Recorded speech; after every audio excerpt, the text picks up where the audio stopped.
Dans la nuit du 23 au 24 septembre 2024, un peu après 1 h du matin, l'ancien ministre des Sports, M. Oswald Romeki, a été interpellé au moment où il transmettait 6 sacs remplis de billets de banque au commandant de la garde républicaine. Des premières investigations. Il apparaît que le commandant de la garde républicaine, ayant en charge la sécurité du chef de l'État, a été entrepris par le ministre Oswald Romeki pour son propre compte et pour le compte de M. Olivier Bokor, à l'effet d'opérer par la force un coup d'État dans la journée du 27 septembre 2024.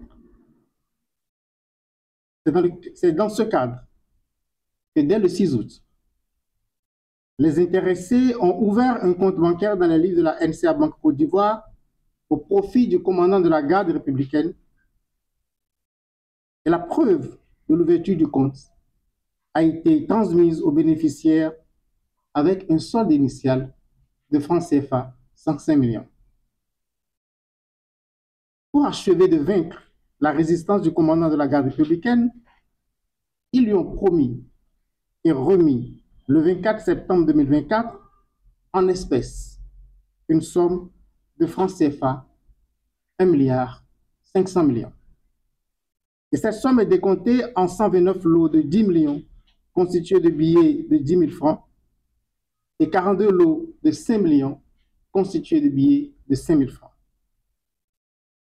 Cette somme qui aurait été mobilisée par M. Olivier Bokor a été chargée dans un véhicule de type 4x4 de marque Toyota Prado appartenant à M. Oswald Romeki et muni d'une fausse immatriculation. C'est à l'occasion de la remise du dit véhicule et de la somme de 1,5 milliard de francs CFA que la brigade criminelle a procédé à l'interpellation de M. Oswald Romeki et du commandant de la garde républicaine. Dans l'heure qui a suivi, M.